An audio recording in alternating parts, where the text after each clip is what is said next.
సీత, అది రిసెప్షన్ శారీ కదా? అవును మామ. ఆ రోజు అక్క నేను సేమ్ శారీ కట్టుకున్నాం, నగలు పెట్టుకున్నాం. అవును. పాపం ఆ రోజు మధుమిత చాలా డిసప్పాయింట్ అయింది. సూర్య వస్తాడని చాలాసేపు వెయిట్ చేసింది, కానీ సూర్య రాలేదు. సూర్య వచ్చుంటే సీక్రెట్గా జరిగిన సూర్య మధుమితల పెళ్లి గురించి అందరికీ తెలిసేది. అందరి విషెస్ వాళ్ళకి అందేవి. అలా చెయ్యడం మీ పిన్ని ఉద్దేశం కాదు. ఆ రిసెప్షన్ని మీ పిన్ని వేరే రకంగా వాడుకోవాలనుకుంది. ఆ విషయం ఇప్పుడు చెబితే బావున్న ఈ మనసు పాడవుతుంది. అనవసరమైన గొడవ. ఏంటి సీత ఆలోచిస్తున్నావు? జరిగిపోయిన రిసెప్షన్ గురించా? కాదు మామ, మా అక్క బావల పెళ్ళి ఎవరికీ తెలియకుండా జరిగిపోయింది. కనీసం రిసెప్షన్లో అయినా అక్క బావల గురించి అందరికీ తెలుస్తుందనుకున్నాను. అదే జరగలేదు. మనం ఇక్కడ హ్యాపీగా ఉన్నాం, కానీ అక్కడ అక్క ఆనందంగా లేదు.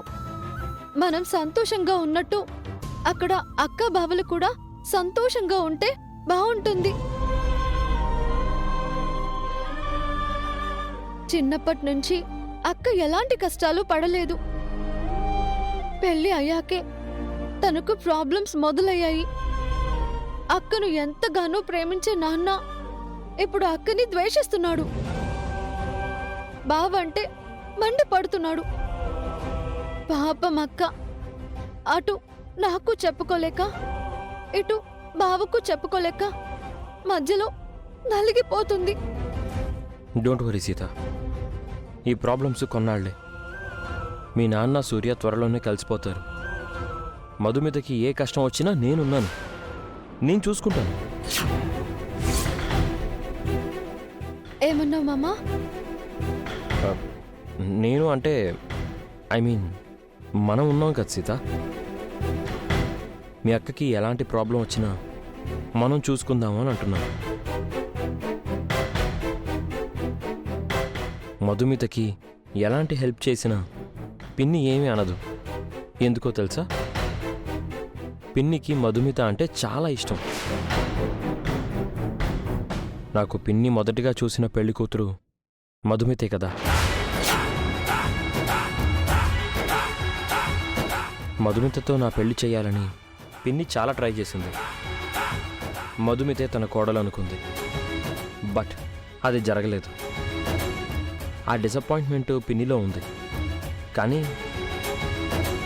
ఇప్పుడు నీకు నాకు పెళ్ళైపోయింది కదా, ఆ టాపిక్ మాట్లాడకూడదు. సూర్యకి మధుమితకి పెళ్ళయింది. సూర్య బాగుంటే మధుమిత హ్యాపీగా ఉండేది. సూర్యకి కాలు బాలేదు, జాబు లేదు, సొంత ఇల్లు కూడా లేదు. భర్త అలా ఉంటే ఏ భార్యకైనా కష్టంగా ఉంటుంది కదా. బట్ డోంట్ వరీ, త్వరలోనే అంతా సెట్ అవుతుంది. మనలాగే మీ అక్క బావలు కూడా హ్యాపీగా ఉంటారు. పిన్ని తలుచుకుంటే వాళ్ళ లైఫ్ సెటిల్ చేసేస్తుంది.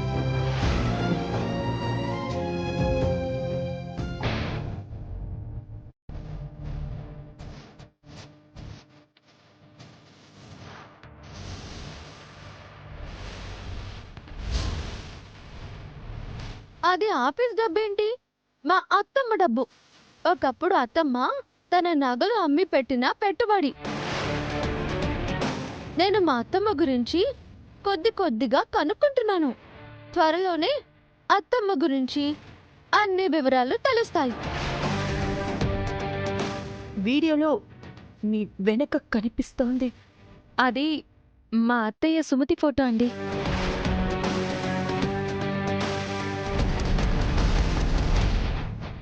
ఎట్టి పరిస్థితుల్లో సుమతి తన మేనత్త అని సీతకి తెలియకూడదు. తెలిస్తే అది ఇంకా రెచ్చిపోతుంది. రామ్ దానికి మరింత దగ్గరవుతాడు. అలా జరగకూడదు అంటే సుమతిని ఇంట్లో లేకుండా చెయ్యాలి. తన జ్ఞాపకాలేవి మిగలకూడదు.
అయ్యో, సుమతి అక్క ఫోటో మంటల్లో కాలిపోతుంది. అందరూ త్వరగా రండి.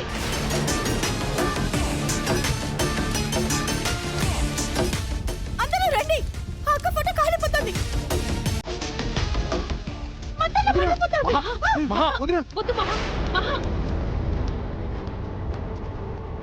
అక్క ఫోటో కాలిపోతుంది. అయ్యో, అక్క, మహా, వద్దు. అక్క ఫోటో, మహా ఫోటో.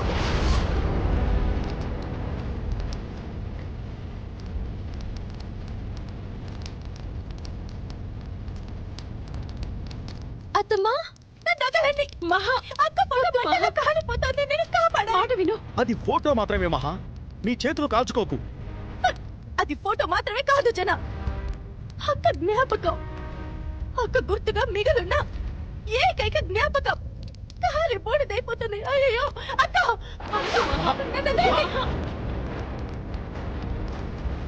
మహాలక్ష్మి ఎందుకు ఇంత ఓవర్ యాక్షన్ చేస్తుంది? ఫోటో కాలిపోయిందా లేక తను కాల్చేసిందా? జన వదిలే మహా, నన్ను వదలండి. ఆ మంటల జోలికి వెళ్ళకు, చేతులు కాలిపోతాయి. ఆ మంటల్లో చేతులు పెడితే మీ చేతులు కాలిపోతాయి పిన్ని.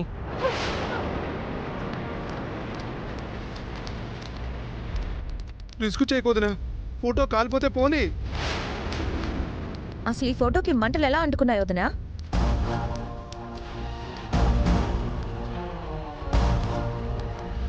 అక్క ఫోటోకి దీపం వెలిగించి పువ్వులు పెట్టి వస్తున్నాను. ఇంతలో కిటికీలోంచి గాలొచ్చి ఫోటో దీపం మీద పడింది. దీపం అంటుకొని ఫోటో కాలిపోయింది. మంటలు ఆర్పడానికి నా సాయి శక్తిలా ప్రయత్నించాను.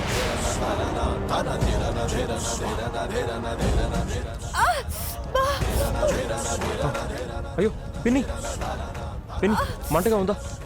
1 minute.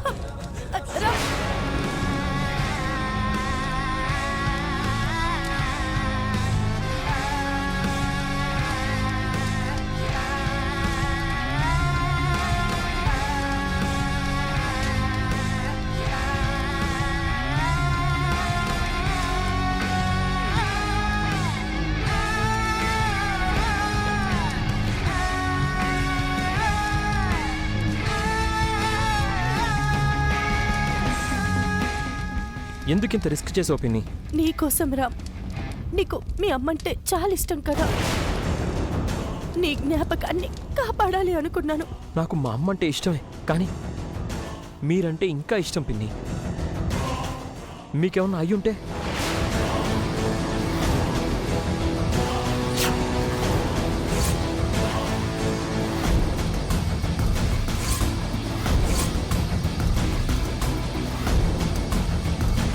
ఇంకెప్పుడు ఇలా చేయకండి పిన్ని. మీకేమన్నా అయితే నేను తట్టుకోలేను. ఫోటో పోతే పోయింది మహా, నువ్వు బాధపడకు. అత్తమ్మ ఫోటో ఇదొకటే ఉందా మావయ్య? సుమతక్క ఫోటో ఇదొక్కటే ఉన్నట్టుంది. అవును, సుమతి వదిన ఫోటో ఇంట్లో ఇదొక్కటే ఉంది. అందుకే మహావదిన అంత ఫీల్ అవుతుంది.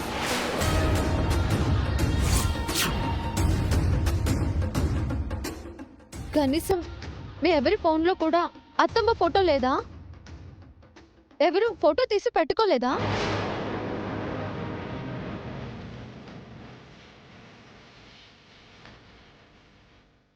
మీ అత్తమ్మ మీద ఇక్కడెవరికి అంత ప్రేమ లేదమ్మా. నువ్వు వచ్చాకే ఈ ఫోటోకైనా స్టోర్ రూమ్లో నుంచి హాల్లోకి వచ్చే భాగ్యం దక్కింది.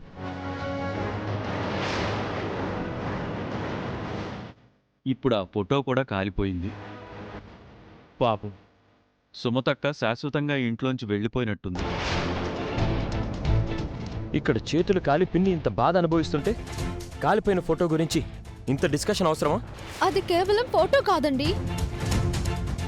మీ అమ్మగారు, నా అత్తమ్మ,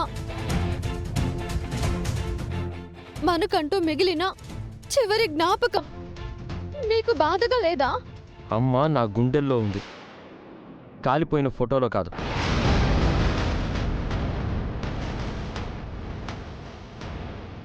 పిన్ని పదండి, హాస్పిటల్కి వెళ్దాం. పర్వాలేదు రా, నువ్వు ప్రేమగా ఆయింట్మెంట్ రాసావు కదా, తగ్గిపోయిందిలే. థ్యాంక్స్ నాన్న. రా మహా, రూమ్లోకి వెళ్ళి రెస్ట్ తీసుకుంది కానీ. రండి పిన్ని.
నీకిక ఆ బూడిదే మిగిలిందే, దాన్ని తీసుకొని నీ తలకి రాసుకో.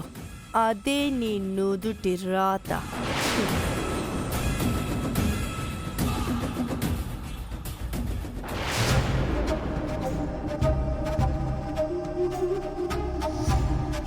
బాధపడకు సీత, ఈ ఇంట్లో గేమ్స్ ఇలాగే ఉంటాయి. మహాలక్ష్మికి నచ్చంది ఏదైనా ఇలాగే నాశనమైపోతుంది. నువ్వు ఈ ఫోటోని బయటికి తీసుకురానంత వరకు ఫోటోకి ఏం కాలేదు. ఎప్పుడైతే నువ్వు సుమతి వదినికి విలువివ్వడం ప్రారంభించావో అప్పటినుంచి మహావదినికి ఈ ఫోటో నచ్చలేదు. అంతే, కాలి బూడిదైపోయింది. ఫోటో కాలి బూడిదవడం మన కళ్ళ ముందు జరిగింది కాబట్టి ఎలా జరిగిందో తెలిసింది. కానీ సుమతక్కకి ఏమైందో, ఎలా చనిపోయిందో ఇప్పటికీ పెద్ద మిస్టరీయే. సుమతి వదిన చనిపోవడం, మహాలక్ష్మి వదిన ఈ ఇంటికి కోడలుగా రావడం అంతా మిస్టరీయే. దాన్ని ఎవరు కనిపెడతారో. గతాన్ని తవ్వడం మహాలక్ష్మికి ఇష్టం ఉండదు. గతం జోలికి ఎవ్వరు వెళ్ళినా మహాలక్ష్మి వాళ్ళకి కష్టం కలిగిస్తుంది. ఈరోజు ఫోటో కాలిపోయింది, రేపు ఇంకేం జరుగుతుందో. నువ్వు కాస్త జాగ్రత్తగా ఉండు సీత.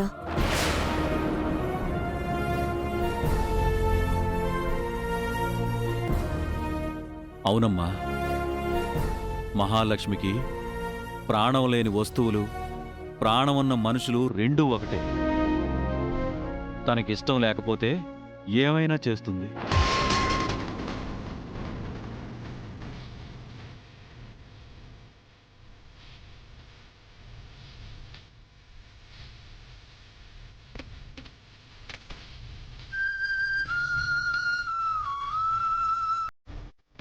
అక్క ఫోటోకి దీపం వెలిగించి పువ్వులు పెట్టి వస్తున్నాను. ఇంతలో కిటికీలోంచి గాలొచ్చి ఫోటో దీపం మీద పడింది.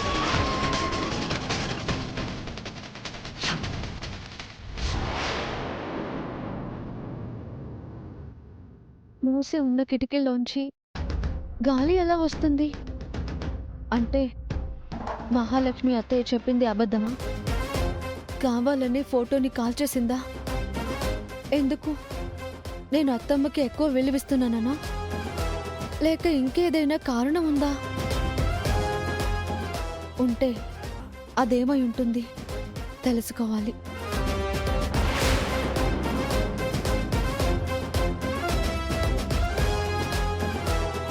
సారీ అత్తమ్మ, నేను మిమ్మల్ని కాపాడుకోలేకపోయాను.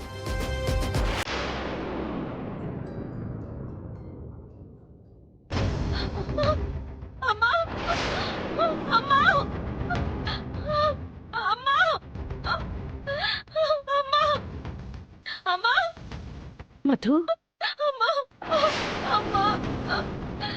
మధు,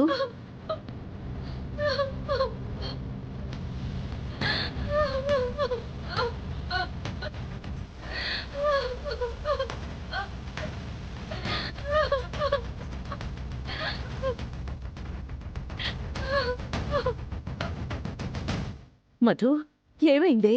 ఎందుకు ఇలా ఏడుస్తున్నావు? సూర్యని నాన్న అరెస్ట్ చేశారమ్మా.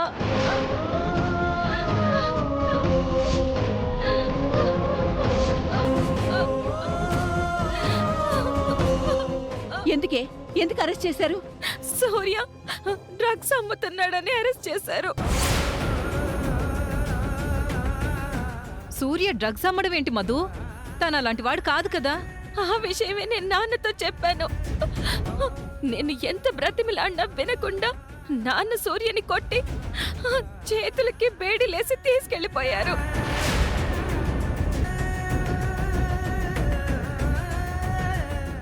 సూర్య మీద కోపంతో నాన్నేం చేస్తారో అని భయంగా ఉందమ్మా. అమ్మా, అమ్మా, సూర్యకి ఎవరు లేరమ్మా. సూర్య వాళ్ళ అన్నయ్య వదనలు కూడా ఏం చేయలేరు. సూర్యని కాపాడమ్మా, ప్లీజ్ అమ్మా. నువ్వు కంగారు పడుకు మధు. మీ నాన్న వచ్చాక నేను మాట్లాడతాను. ఏడవకే, ఏం కాదు, మేం ఉన్నాం కదా. సూర్యను వదిలేయమని మీ నాన్నతో నేను చెప్తాను లేవే, నువ్వేం బాధపడకు.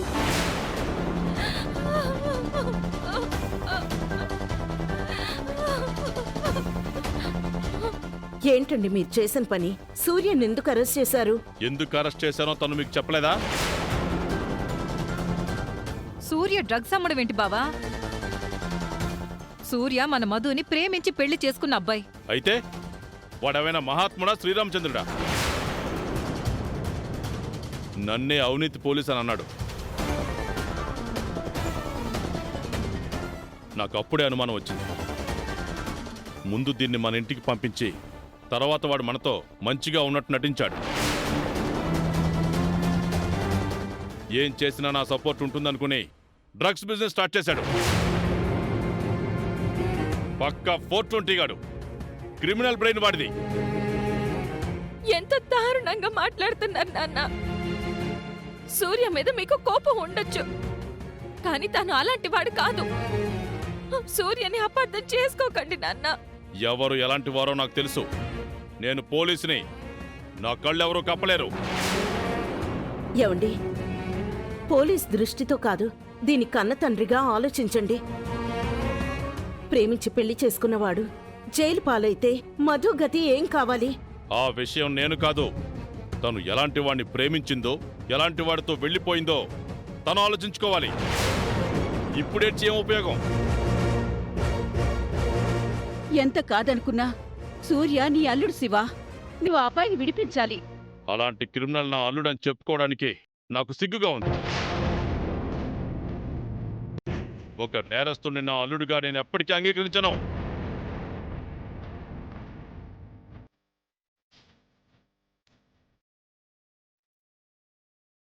మీ కోపం నా మీద కదా నాన్న. కావాలంటే నన్ను అరెస్ట్ చేయండి, సూర్యను వదిలేయండి. నాకు నీ మీదో వాడి మీదో కోపం లేదు. నేరం చేసిన వాడి మీదే నా కోపం. బావా, తెలుసో తెలియకో తప్పు జరిగిపోయి ఉంటుంది. సూర్యను వదిలేయండి బావా. వదిలేయడానికి వాడు చేసింది చిన్న తప్పు కాదు. సమాజాన్ని నాశనం చేస్తే డ్రగ్స్ అమ్ముతున్నాడు. అలాంటి వాడిని ఎలా వదిలిపెడతాను? మీరు పొరపాటు పడుతున్నారండి. సూర్య అలాంటి వాడు కాదు. ఎక్కడో ఏదో పొరపాటు జరిగింది. మీ కూతుర్ని అల్లుణ్ణి మీరు కాపాడకపోతే ఇంకెవరు కాపాడుతారు? తప్పు చేసిన వాడిని దండించడం నా డ్యూటీ, కాపాడటం కాదు. నేరం చేసిన వాడికి శిక్ష పడాలి. సూర్యని ప్రేమించడం నా నేరమైతే శిక్ష సూర్యకెందుకు నాన్న?